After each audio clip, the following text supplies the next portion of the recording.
Yo tout le monde, c'est Luc. Aujourd'hui justement, je vais faire une petite vidéo sur comment être meilleur, c'est-à-dire les trucs vraiment utiles qui vous permettront de vous améliorer. Parce que personnellement, j'ai été très très longtemps dans une phase où je cherchais par exemple comment éviter certaines choses, etc.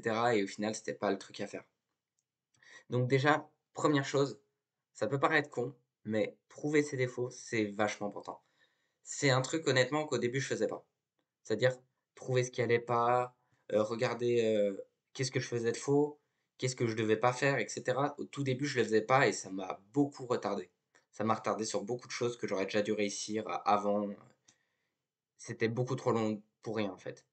Ensuite, c'est justement une suite, c'est de travailler dessus. Parce que c'est bien beau de les identifier, mais par exemple, si votre défaut, c'est que, par exemple, on va dire, vous procrastinez trop, le dimanche, c'est bien beau de le savoir, mais faut travailler dessus, faut trouver un truc pour. Moi, personnellement, ce que j'ai trouvé, en fait, c'est, par exemple, si c'est que je prends trop longtemps à faire certaines choses, c'est que je me mets des limites de temps. Genre, je me dis, si dans une demi-heure, j'ai pas fini ça, bah, c'est mort. Je peux plus le faire aujourd'hui. Et en fait, ça me met une telle pression que je suis obligé de me donner à fond. Ensuite, c'est tout simplement d'apprendre de ses erreurs. C'est-à-dire, quand vous tentez quelque chose, vous donnez un défi et que vous le ratez, comprendre pourquoi. Parce qu'en fait, si vous n'arrivez pas à comprendre pourquoi, vous pourrez réessayer 100 fois, vous ferez 100 fois la même erreur. Ça paraît con, mais honnêtement, je l'ai appris avec le temps. Au tout début, je ne le savais pas, c'est pour ça que je le précise. Parce que c'est des choses qui paraissent intuitives, mais quand on doit les appliquer, en fait, ça ne devient pas intuitif. Donc c'est important de le rappeler. Parce que moi, j'ai pris très très longtemps, et ben c'est parce qu'on me l'a dit que je me suis rendu compte que je le faisais pas réellement. Donc vérifiez si vous vraiment vous apprenez de vos erreurs ou pas du tout. Parce que moi, je sais qu'il y a certaines choses, j'ai encore beaucoup de peine d'apprendre de mes erreurs, surtout de trouver les erreurs que je fais dedans, même si j'y arrive pas. Des fois, c'est très compliqué et justement, c'est pour ça qu'il faut pas lâcher. Ensuite, tout simplement, avoir un mentor. Si vous avez un mentor, bah, en fait, il vous pourra vous faire gagner du temps et vous éviter de faire des erreurs, par exemple, je sais pas, trop procrastiner, ne pas se donner assez à fond et cetera. Ben, ce genre de choses, en fait, il vous donnera des défis que vous serez obligé de faire et c'est à ce moment-là, souvent, que justement apprendre de ses erreurs, c'est encore plus utile. Parce que s'il vous donne ces défis, c'est-à-dire que vous pouvez le faire en soi. Il sait que vous en êtes capable. C'est pour ça que c'est super important d'avoir un mentor. Même si c'est un mentor virtuel au début, il faut que vous en ayez un et que vous vous imaginiez des défis vous-même. Mais après, quand vous en aurez un vrai, le plus important, c'est surtout de tout faire pour réussir à relever le défi parce qu'il sait que vous en êtes capable. Ensuite, l'avant-dernier justement point que j'aimerais bien aborder, c'est tout simplement se mettre au défi. Quand vous vous mettez au défi, en fait, c'est justement là où ça devient le plus dur. C'est-à-dire, par exemple, on va dire, vous prenez le défi de faire 10 tractions en sachant que vous galérez à en faire, on va dire, 6. 6, vous êtes déjà au bout de votre vie et vous en tentez 10. Bah, c'est un gros défi. Vous allez devoir vous préparer avant le défi, justement avant de réaliser ce défi. Vous allez savoir quand vous allez le faire, dans quelles conditions, pour vous vraiment vous y préparer mentalement, c'est super important. Par exemple, si c'est une nuit où vous avez mal dormi et vous avez de la peine à, par exemple, je sais pas, vous avez fait du sport hier, le jour d'avant, et que vous avez tout donné le jour d'avant et que vous venez de courir un marathon, bah c'est par exemple en disant que c'est possible, hein, c'est littéralement possible. Et donc justement, ben c'est pas le meilleur moment pour le faire, tout simplement. C'est super important de comprendre ça.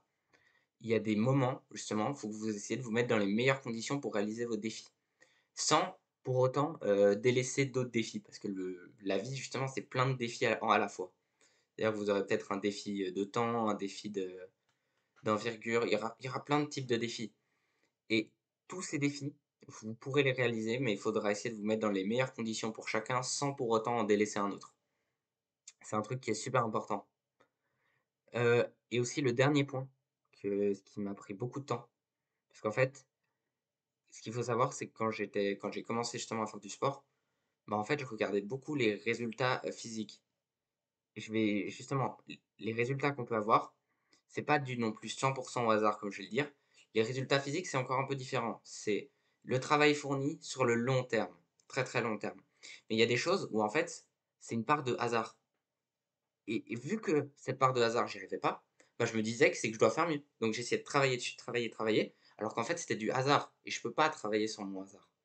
Je peux peut-être tenter des techniques spirituelles, ce qui peut marcher, mais Et voilà, ça dépend de comment on croit et cetera et tout simplement, le fait de réussir à différencier le hasard du travail fourni et du travail que vous pouvez fournir pour vraiment améliorer la chose, bah, c'est important de le comprendre. C'est-à-dire que, par exemple, je sais pas, on va dire, j'essaie de trouver une situation qui pourra bien imager le truc. Voilà, j'ai une idée. Imaginons que vous allez courir. Par exemple, la vitesse, par exemple, le temps auquel vous arrivez à la fin, ça sera le travail fourni. Mais la météo qui fera, ça sera du hasard. Peu importe à quel point vous courez vite ou que vous arrivez à faire des trucs, des sauts, et cetera au milieu de votre course, peu importe, ça ne changera pas la météo, c'est du hasard, vous ne pourrez pas le contrôler et ça m'a pris longtemps à le comprendre. Pour ça justement, j'aimerais que vous évitiez de faire cette erreur parce que j'ai essayé de travailler sur des choses qui n'étaient pas travaillables en fait. Et ça m'a pris trop longtemps à le comprendre donc justement, je vous donne ces choses, j'espère qu'elles pourront vous aider justement. Donc si vous les appliquez, c'est sûr que vous serez meilleur. Je peux vous le garantir. Ça se fera pas en 3 jours, peut-être même pas en 2 mois, peut-être ça se fera en 5 mois pour vraiment tout bien appliquer. Par exemple, avoir un mentor, ça prend du temps, mais les autres points, vous pouvez le faire, je pense, avec beaucoup moins de difficultés. C'est-à-dire que c'est en fait un type de mentalité et aussi un travail continu. C'est ça qui est dur. C'est pas de le faire une fois, c'est de le faire tout le temps. Et justement, c'est pour ça que je vous ai fait cette vidéo, parce que si on veut être meilleur, on peut le faire tout le temps, mais c'est pas pour autant qu'on en sera meilleur. C'est-à-dire qu'il faut vraiment, à chaque fois, encore faire mieux. Et si vous essayez juste de faire pareil, vous aurez les mêmes résultats, peu importe le travail fourni.